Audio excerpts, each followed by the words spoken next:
อื้อหือ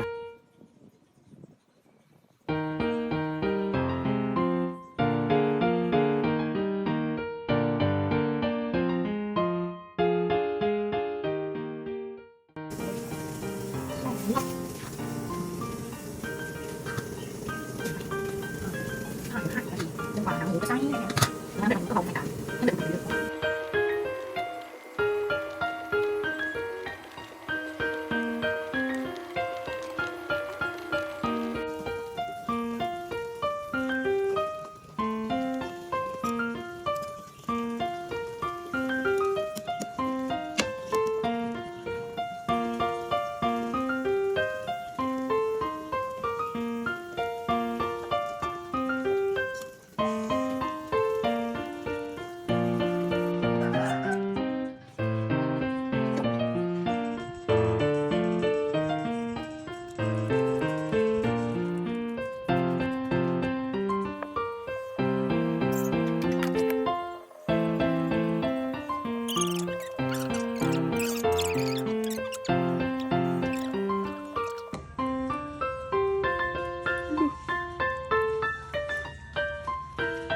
แล้วทีนี้อุ้ยตกนี่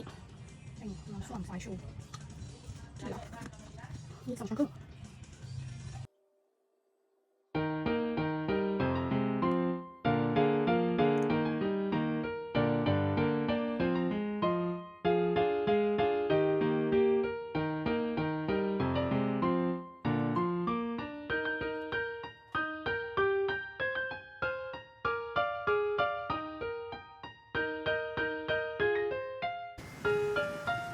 เป็นประเด็นนะ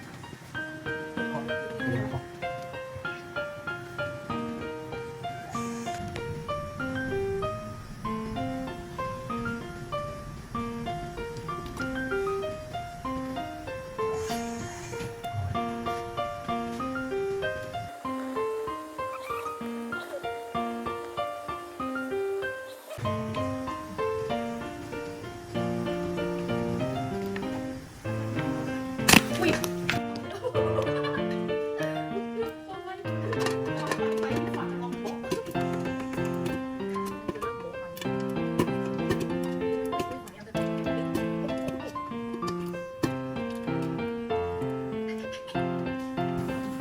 มันแบบ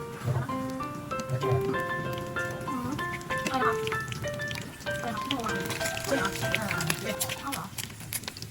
เอาแล้วก็ต้องไม่คิดว่าจะมี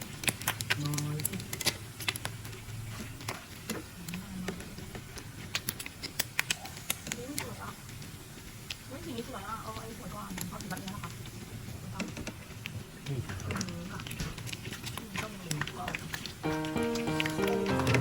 โอ้ยยังโป๊อยู่ไปก่อนนะเขาแต่งอยู่แล้ว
อื้อหือ